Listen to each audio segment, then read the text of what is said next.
Hello friends, welcome to Machoos planet. അപ്പോൾ ഇന്ന് ഞാൻ കാണിക്കുന്നത് നമ്മുടെ വീട്ടിലെ മുന്തിരിയാണേ. അപ്പം ഒരു മുന്തിരി വളർത്താൻ ഭയങ്കര ആഗ്രഹമുള്ളതുകൊണ്ട് ഇത് കായ്ക്കുന്നതൊന്നും നമ്മൾ പ്രതീക്ഷിച്ചതേ ഇല്ല. ഞാനൊരു നഴ്സറിയിൽ നിന്ന് ചെറിയൊരു തൈ 15 രൂപയ്ക്ക് 3 വർഷം മുന്നേ വീട്ടിൽ കൊണ്ടുവന്ന് നട്ടതാണ്. അപ്പോൾ അന്നേരം വീടിൻ്റെ പുറകുവശത്തായിട്ട് ചെറിയൊരു കുഴി കുഴിച്ച് ഞാൻ ജസ്റ്റ് നട്ടതേ ഉള്ളൂ. എന്നിട്ട് ടെറസിൻ്റെ മണ്ടയ്ക്കോട്ട് കയറ്റി വിട്ടു. എന്നിട്ട് ടെറസിൻ്റെ മണ്ട വരെ നമ്മളൊറ്റ ഒരു തണ്ടായിട്ടാണ് വളർത്തിയത്.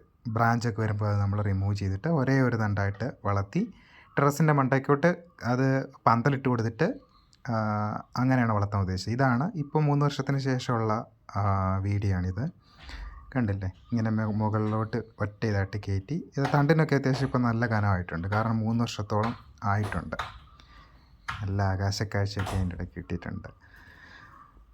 ഓക്കെ, അപ്പോൾ ഇങ്ങനെയാണ് നമ്മൾ ഇത് വളർത്തിയത്. അപ്പോൾ നമ്മളിത് മേടിച്ചപ്പോൾ അവർ പറഞ്ഞത് പച്ച നിറത്തി അത്യാവശ്യം നീണ്ടിരിക്കുന്ന സൈസിലുള്ള മുന്തിരി എന്നാണ് പറഞ്ഞത്. പക്ഷേ നിങ്ങളിപ്പോൾ കണ്ടപ്പോൾ മനസ്സിലായല്ലോ, ഇത് ഉരുണ്ട കറുത്ത ആ സൈസിലെ മുന്തിരിയാണ് നമുക്ക് കിട്ടിയത്. അപ്പോൾ ഇത് പ്രൂൺ ചെയ്യണം. അപ്പോൾ പലരും പറയാറുണ്ട് മുന്തിരി വീട്ടിലുണ്ടോ, ഇഷ്ടംപോലെ നല്ല പന്തലായിട്ടൊക്കെ നല്ല ഇലയൊക്കെ ആയിട്ട് നിൽക്കുന്നുണ്ട്, പക്ഷേ കായ്ക്കുന്നില്ല. പ്രധാനപ്പെട്ട കാര്യം ഇതിന് പ്രൂണിങ് ഉണ്ടെങ്കിൽ ഇത് കായ്ക്കും. പ്രൂണിങ് ഇല്ലാതെ കായ്ക്കുന്നത് വളരെ കുറവായിരിക്കും.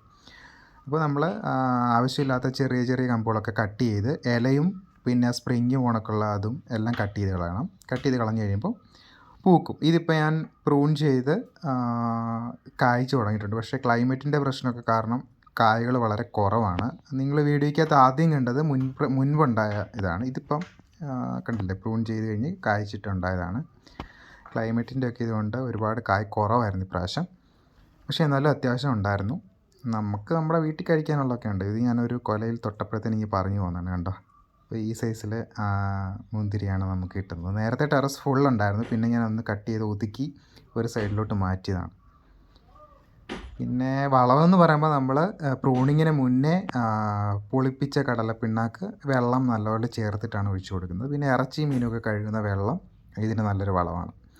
അപ്പോൾ ഇവിടെ അത്യാവശ്യം കിളിയുടെ ശല്യമുണ്ട്. 1-2 കൊല്ലമൊക്കെ നമുക്ക് കിളികൾക്ക് വേണ്ടിയിട്ട് ഓപ്പൺ ചെയ്ത് കൊടുക്കാറുണ്ട്. പക്ഷേ അവർ മൊത്തം വന്ന് കഴിക്കുന്നുണ്ട്. നമ്മൾ കുറച്ചൊക്കെ ഇങ്ങനെ കവറിലിട്ടാണ് വെക്കുന്നത്. അല്ലെങ്കിൽ നമുക്ക് ഒരെണ്ണം പോലും കിട്ടത്തില്ല കഴിക്കാൻ. കണ്ടില്ലേ, ഇതുപോലെ നല്ല ഇത് ഞാൻ ഒരിക്കലും പ്രതീക്ഷിച്ചില്ല ഉണ്ടാവുന്നൊന്നും. നമ്മുടെ ക്ലൈമറ്റ് ഇതൊന്നും ഉണ്ടാവില്ലെന്നായിരുന്നല്ലോ നേരത്തെ ഉള്ള ഒരു വെപ്പ്.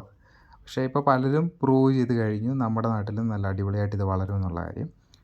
അപ്പോൾ വീഡിയോ കാണുന്നത് എല്ലാവരും ഒന്ന് ട്രൈ ചെയ്യണം കേട്ടോ, വീട്ടിലില്ലെങ്കിൽ. എന്നാൽ ഇപ്പോഴത്തെ ഈ ചൂടിനൊക്കെ ഇങ്ങനെ ഒരു പന്തലിട്ട് ടെറസിൻ്റെ മണ്ടയ്ക്കൊക്കെ വളർത്താമെന്നുണ്ടെങ്കിൽ താഴത്തെ റൂമിലൊക്കെ നല്ല തണുപ്പായിരിക്കും കേട്ടോ.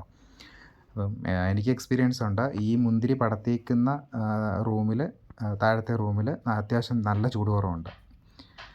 അപ്പോൾ അങ്ങനെ ഒരു ഉപകാരം നമുക്കിതുകൊണ്ടുണ്ട്. പിന്നെ ചിലർ പറയാറുണ്ട് പാമ്പൊക്കെ കയറിയാൻ ചാൻസ് ഉണ്ട്. പക്ഷേ എനിക്കിതുവരെ അങ്ങനെ ഒരു എക്സ്പീരിയൻസ് ഇല്ലാത്തതുകൊണ്ട് ഓക്കെ, അങ്ങനെ സംഭവിക്കാതിരിക്കട്ടെ എന്ന് വിചാരിക്കുന്നു.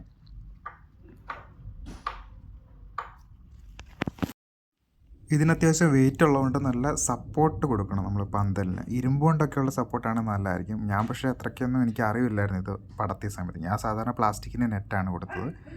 പിന്നെ ചെടി വലുതാവുന്നതനുസരിച്ച് എൻ്റെ മണ്ട നുള്ളി കൊടുക്കുകയാണെന്നുണ്ടെങ്കിൽ ഒരുപാട് ബ്രാഞ്ചസ് വരും. അങ്ങനെയാണ് നമ്മളിത് പടത്തി വിടേണ്ടത്.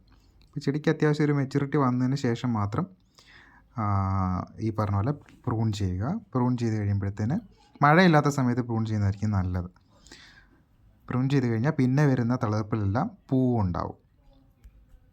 പ്രൂൺ ചെയ്ത് കഴിഞ്ഞ് കഴിഞ്ഞാൽ പിന്നെ നമ്മൾ വെള്ളമൊന്നും ഒഴിക്കാൻ പോകരുത്. വെള്ളമൊന്നും ഒഴിക്കേണ്ട കാര്യമില്ല. ജസ്റ്റ് അങ്ങനെ തന്നെ വിട്ടേക്കുക. അപ്പോൾ ഒരാഴ്ചയ്ക്കകം തന്നെ പുതിയ തളിര് വരും, അതിൻ്റെ കൂടെ പൂവും ഉണ്ടാവും. ഇത് ഇപ്പോൾ ഞാൻ പ്രൂൺ ചെയ്ത് കഴിഞ്ഞിട്ട് ഉണ്ടായി വന്ന തളിരിലകളാണ്. ഇതിലാണെങ്കിൽ ചെറിയ ചെറിയ പൂങ്കുലകൾ ഇടയ്ക്കിടയ്ക്ക് കാണാൻ പറ്റും. ഇത് കണ്ടില്ലേ, ഈ ഇലയുടെ അടിയിൽ ഇതുപോലെ ചെറിയ കുലകൾ ഉണ്ടായി വരും. അപ്പോൾ വീഡിയോ എല്ലാവർക്കും ഇഷ്ടപ്പെട്ടെന്ന് വിചാരിക്കുന്നു. ഇഷ്ടപ്പെട്ടെങ്കിൽ ലൈക്ക് ചെയ്യണം, ഷെയർ ചെയ്യണം. ചാനൽ ഇതുവരെ സബ്സ്ക്രൈബ് ചെയ്തിട്ടില്ലാത്തവർ ഒന്ന് സബ്സ്ക്രൈബ് ചെയ്തേക്കണേ. Thank you so much. By.